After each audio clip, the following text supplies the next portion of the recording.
एक बड़ी सुंदर कथा में कभी कभी सुनाता हूँ कथाओं में कि प्रभु श्री राम जब लौट करके आए रावण को मार के, तो जनक जी महाराज ने एक पत्र लिखा और पत्र लिख करके राम जी से कहा कि हे जामाता जी, हे दामाद जी, 14 वर्ष बाद आप वन से आए हो। आप में तो जनकपुर के लोगों के प्राण हैं ही, परंतु हमारी लाली जो है जानकी, वो तो हमारी प्राण ही है। समस्त जनकपुर वासी आप दोनों युगलों को कुछ दिन के लिए जनकपुर बुला रहे हैं कि आप कुछ दिन आराम करने आओ। 14 वर्ष वन में रह के आए हो और आप अकेले नहीं आवे, अपने तीनों भैयाओं को, तीनों लालियों को और अपनी समस्त सेना हनुमान जामवंत सहित सबको लेकर के आप जनकपुर आइए कुछ दिन आराम करने। हमको कुछ दिन सेवा करने दो, आपकी मेहमान नवाजी करेंगे आपकी। कुछ दिन के भ्रमण के लिए आप लोग जनकपुर आ जाओ।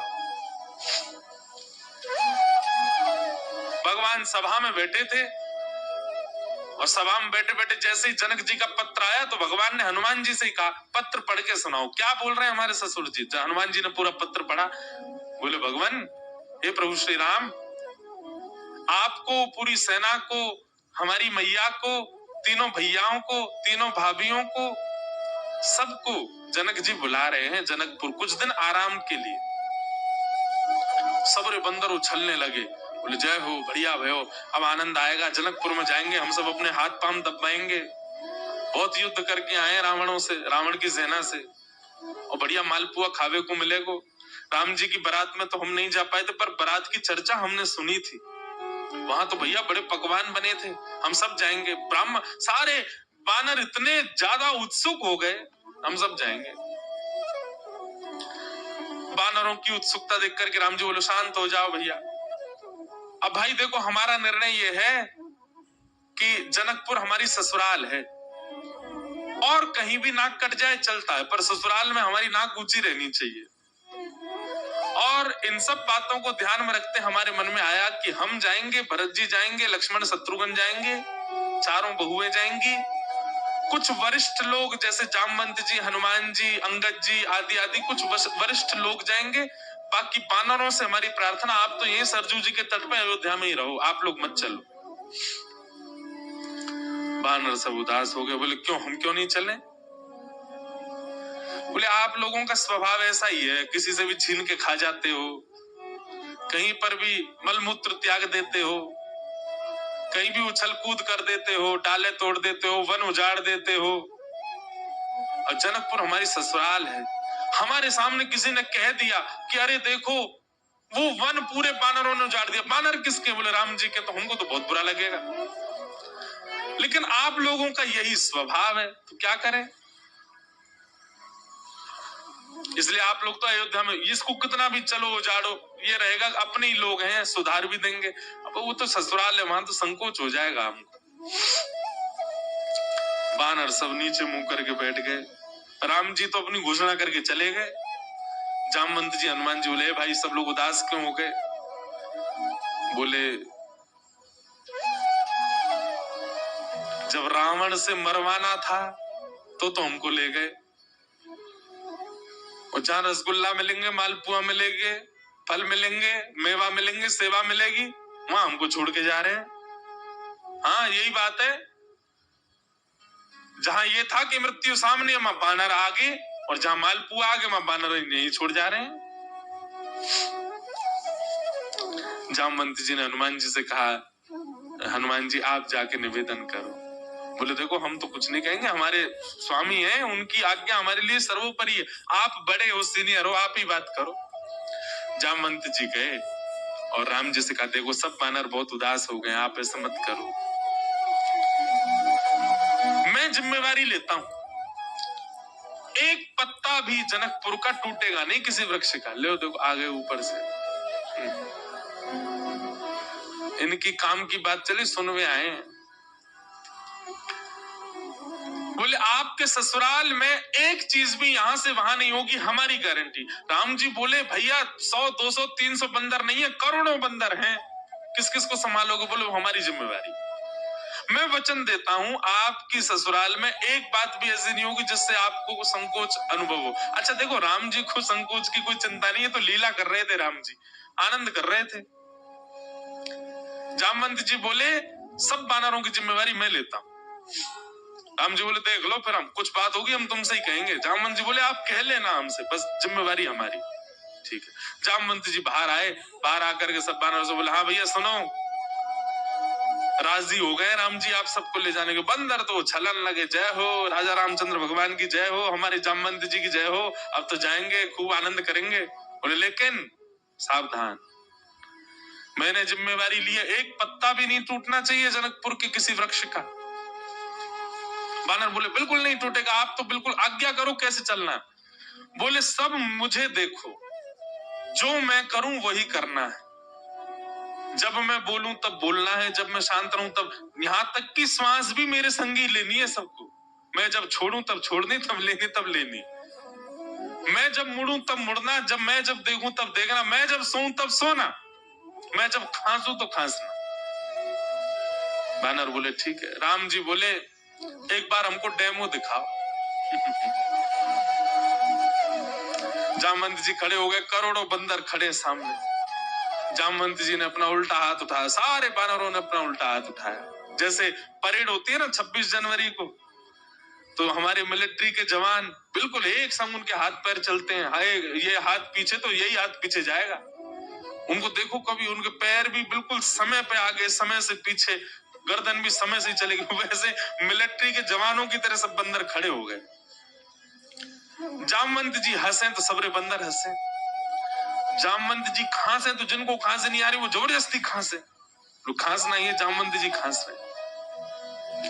राम जी बोले चलो ठीक है, अब चलते हैं जनकपुर। आहा, जनकपुर की ओर जा रहे हैं। 14 वर्ष बाद वन से लौटने के बाद, राज्याभिषेक के बाद राजा रामचंद्र भगवान पूरे नगर में उत्सव मनते जा रहे हैं। जहां जहां से निकलते हैं वहीं पुष्प वर्षा हो रही है, विशाल सेना राम जी की चल रही है। पर इस पूरी यात्रा का सबसे श्रेष्ठ केंद्र बिंदु, आकर्षण बिंदु था वानरों की परेड। बिल्कुल ऐसे चल रहे सीधे, जामवंत जी इधर देखे तो सब वानर इधर देखे, जामवंत जी नीचे तो सब नीचे, जामवंत जी खुजा में तो सब खुजा में। जैसे ही जनकपुर में पहुंचे, राम जी की सब बलियां लेने लगी अटारी इनसे, हमारे पहुना आए, हमारे जमाई राजा आए। सबके नेत्र सजल हो गए। पर पूरे जनकपुर में जैसे ही बानरों ने प्रवेश किया, आहा, बानरों की ऐसी प्रशंसा, भैया कैसे सुधरे भाई। अच्छा, जामवंत जी ने सबके काजे वस्त्र भी सिलवाए थे, सब बानर बिल्कुल बढ़िया, ऊपर को आधी बगलबंदी सी पहन के, नीचे धोती सी पहन के, टोपा से पहन के चल रहे थे। कैसा, मैं तो चिंतन करता हूँ कैसे लग रहे होंगे सब। हम बंदरों के बीच में ही रहते हैं ना वृंदावन में। महाराज आरती का थाल ले लेकर के जनकपुर की सब नारियां आरती कर रही हैं, पर बानर नहीं उनकी ओर देखे भी। जब जामवंत जी देखेंगे तभी देखेंगे।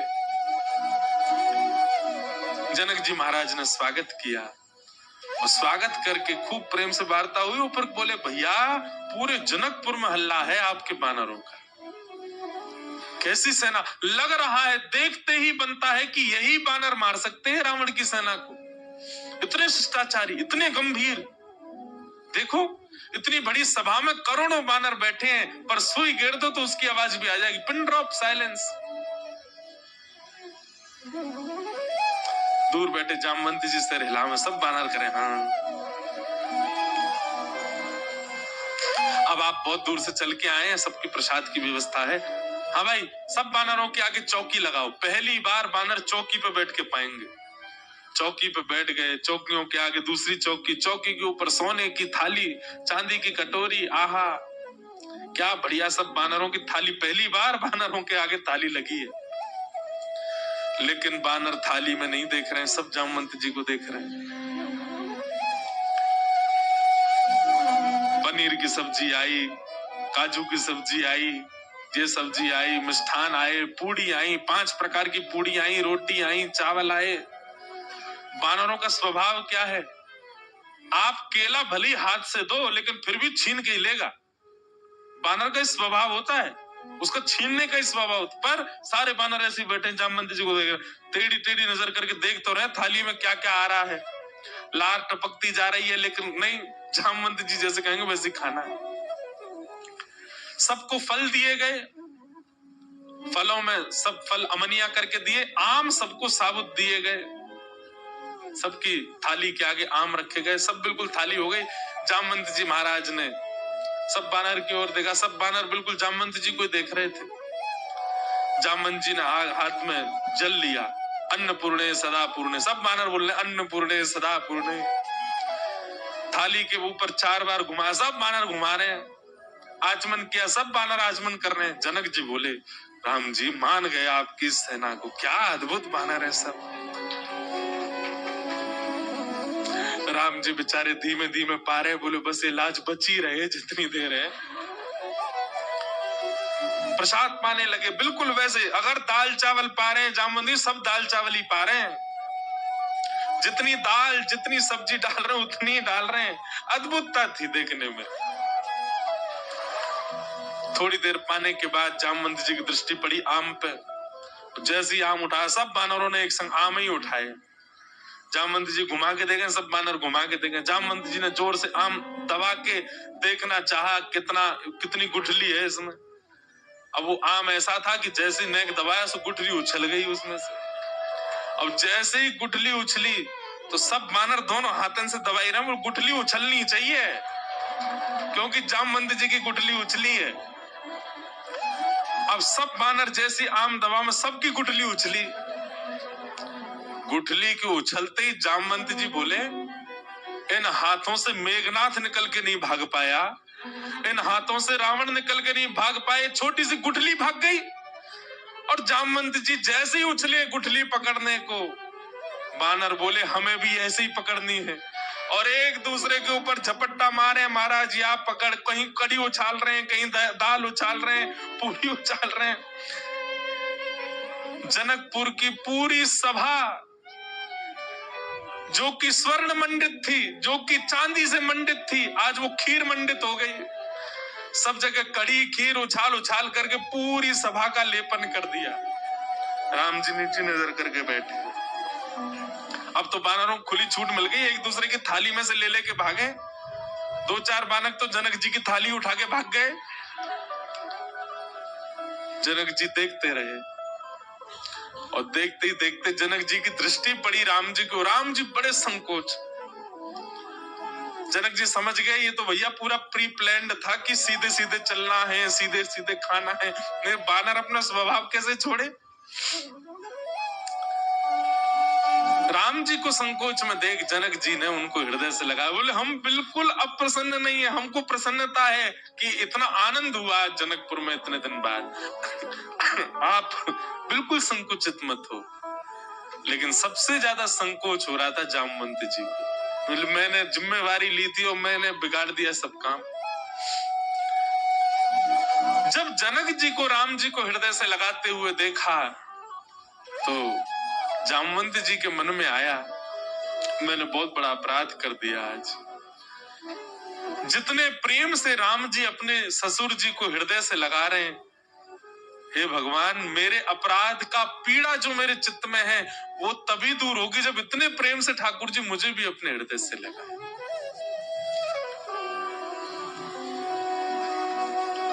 जामवंत जी की हृदय की भावना राम जी पहचान गए।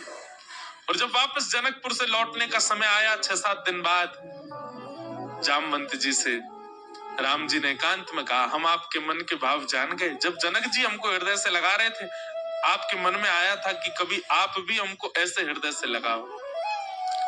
अब अभी हृदय से लगाने में वो बात नहीं होगी जब आप अपनी पुत्री का वर्ण हमारे साथ करोगे, हम आपके दामाद बनेंगे, तब आप हमको इसी भाव से हृदय से लगाना, तब आपकी इच्छा पूरी होगी।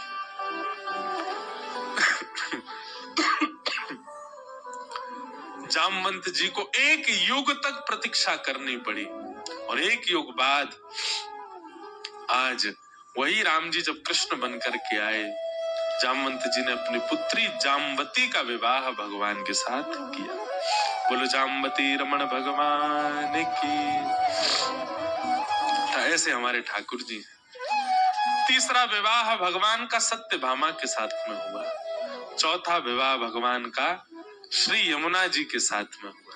श्याम सुंदर श्री यमुने महारानी की। ऐसी गंगा मैया की एक प्रकार से कहें तो अत्यंत मित्र स्वरूपा श्री यमुना जी। वैसे तो गंगा जी की बहन है यमुना जी, क्यों दोनों ही हिमालय से आ रहे हैं। और इस नाते से देखा जाए तो वैसे तो गंगा विष्णुपदी हैं, चरणों से निकली हैं, पर केवल इस भाव से देख लिया जाए कि यमुना जी गंगा जी आपस में बहन हैं, तो गंगा जी हमारे ठाकुर जी की साली हो गई। हमारे लाला की सारी है गई गंगा जी। क्यों? यमुना जी पटरानी है ठाकुर जी की।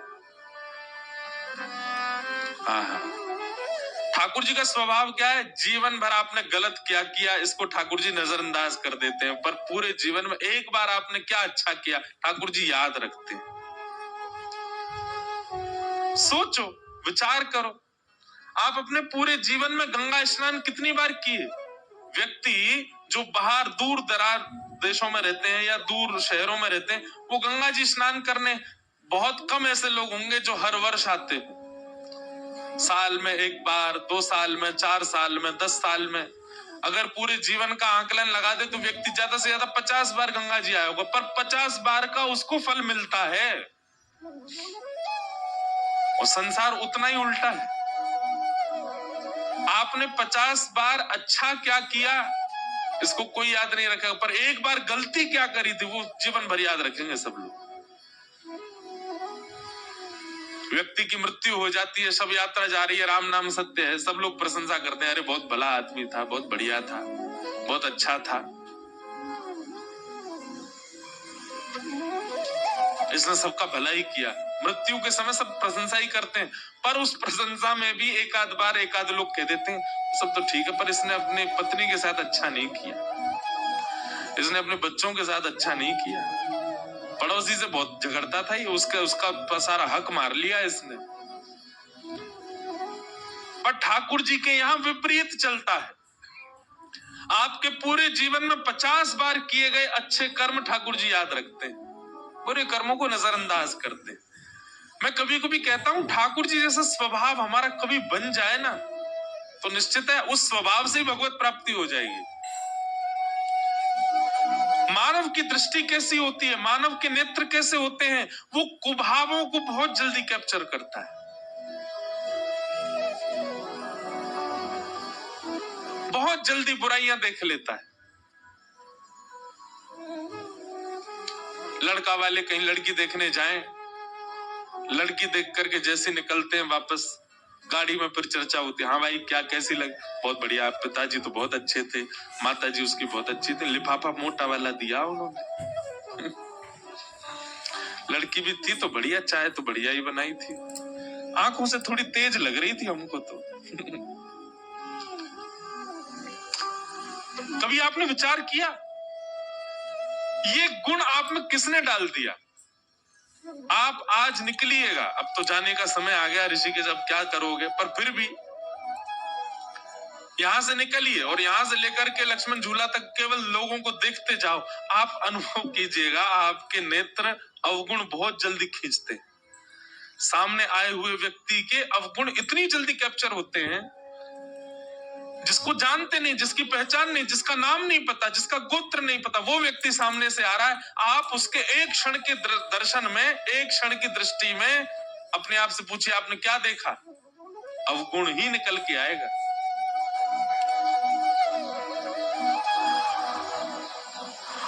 लेकिन यही व्यक्ति जब अत्यंत सत्संग में हो जाता है, जब अत्यंत जीवन में कथा का भाव उसके जीवन में आने लग जाता है, सत्संग करने लगता है, नाम जप करने लगता है, भगवत सेवा करने लग जाता है, तब उसकी दृष्टि परिवर्तित होने लगती है धीमे धीमे। फिर क्या होता है, नेत्रों के आगे दिखने वाला अपरिचित व्यक्ति भी, उसका भी एक गुण दिख जाता है, वो गुण अनुभव में आने लगता है। महाराज जी कथा तो बहुत बढ़िया करते हैं, बार बार बालों पे हाथ बहुत फेरते हैं, अवगुण यहां भी दिख जाता है लोगों को।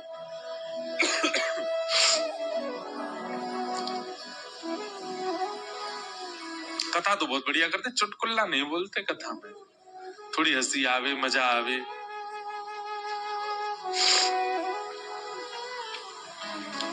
जो सब में अवगुण देखे और खुद में गुण का दर्शन करे वही राक्षस,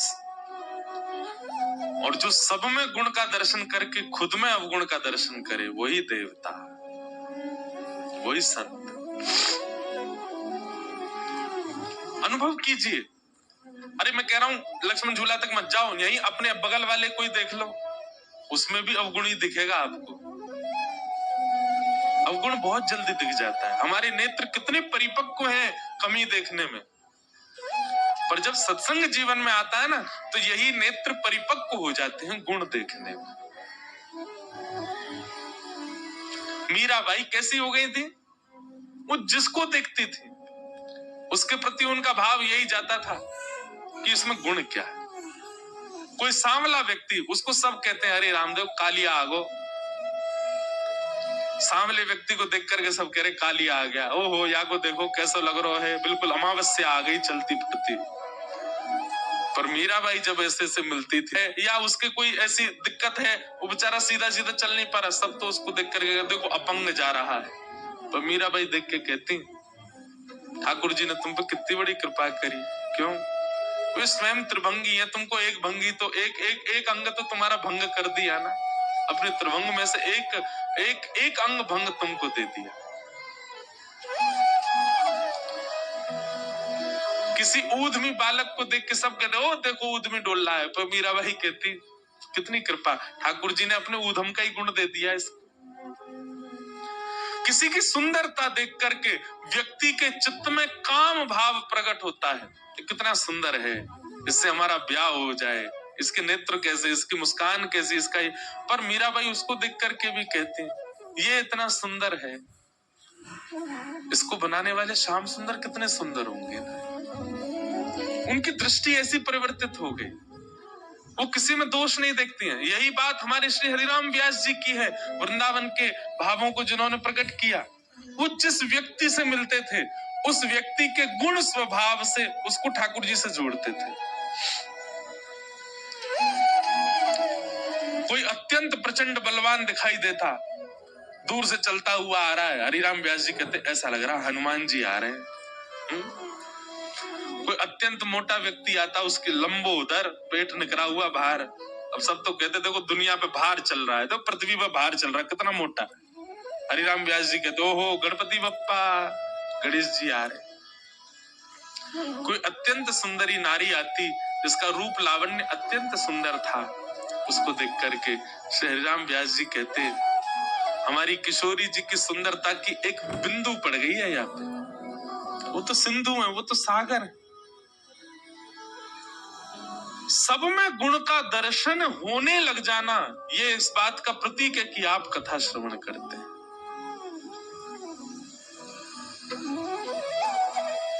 और कथा सुनने के बाद अवगुण ही अवगुण देख रहे हैं।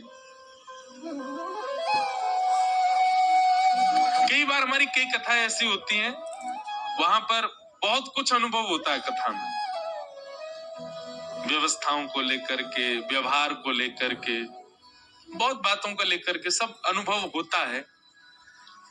परंतु अब कथा करते करते ऐसी स्थिति हो गई है कि कैसा भी व्यवहार, कैसा भी स्वभाव, कैसी व्यवस्था, पर उसमें गुण देखने का ही मन होता है। भले ही चलो सब कुछ ऐसा था, पर यह गुण तो था ना, यह तो अच्छा था ना, यह तो बढ़िया था ना। ऐसा स्वभाव बन जाए तब समझो कि आप सत्संगी।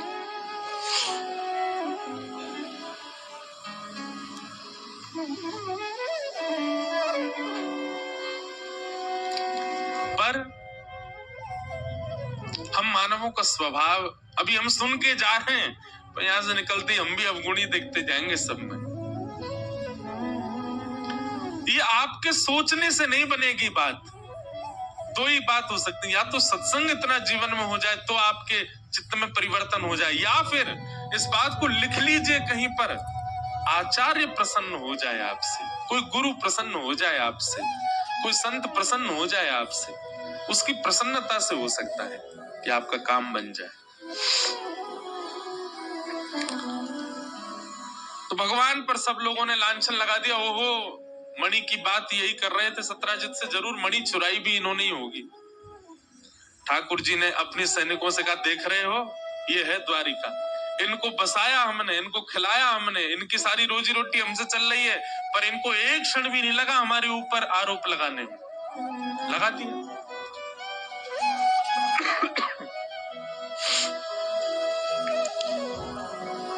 ठाकुर जी बोले कोई बात नहीं, हम देखते हैं क्या करना है।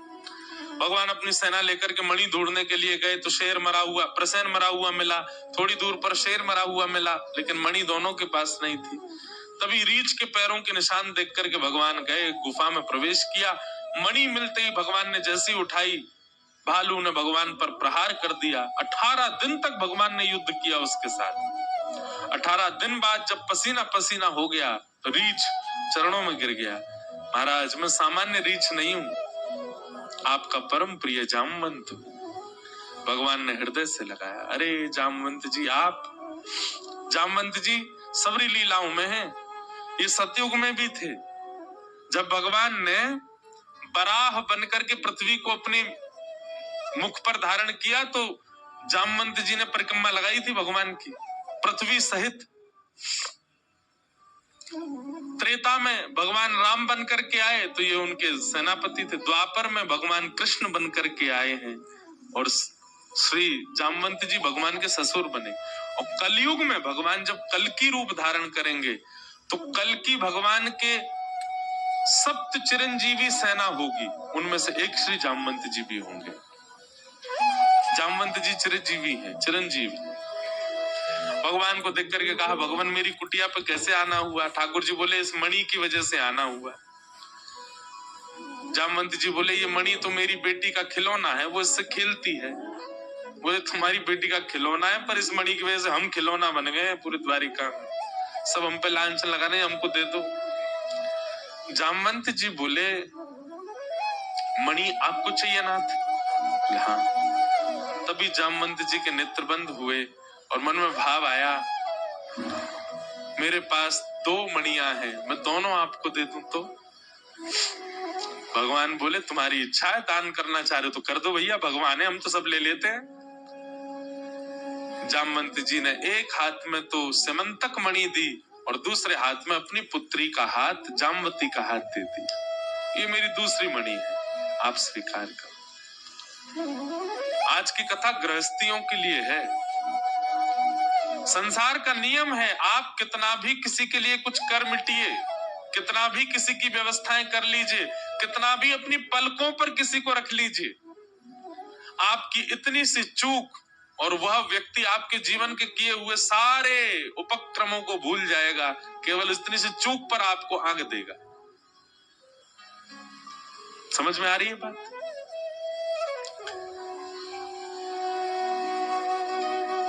किसी के लिए कुछ भी कर लो आप, पर आपसे जरा सी चूक हुई, वो व्यक्ति तुरंत आपको उस चूक का ही मुखिया मान लेगा।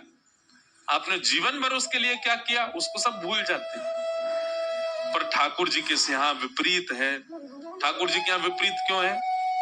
भगवान का विवाह श्री यमुना जी के साथ में हुआ। भगवान की अष्टपटरानियां, तत्पश्चात भौमासुर नाम का एक दैत्य था जिसके यहाँ पर 16,100 राजकुमारियां बंधी थी। उसका स्वरूप था कि वो 20,000 होते ही सबसे एक साथ विवाह करेगा। परंतु भगवान गए और भौमासुर का वध करके उन 16,100 राजकुमारियों को मुक्त किया। परंतु उन सब ने ठाकुर जी से प्रार्थना की, भूयात पतिर में मह्यम। ब्रह्मा जी से आराधना की, ठाकुर जी से भी कहा कि आप ही हमें पति रूप में प्राप्त हो जाए। और भगवान ने एक साथ 16,100 राजकुमारियों से विवाह किया। भगवान की अष्टपटरानियां और 16,100 रानियां, टोटल हुए 16,100। कोई स्त्रियां नहीं है बंधु, ये कोई मानव नहीं है जिनसे भगवान ने ब्याह किया। ये कोई भोग्य वस्तु या भोग विलास का विवाह नहीं था। भगवान की अष्टपटरानियां अष्ट प्रकृति हैं। पृथ्वी पृथ्वी, जल, अग्नि, वायु, आकाश, ये 5 पत्रानी, और फिर 3 पटरानी मन, बुद्धि और अहंकार।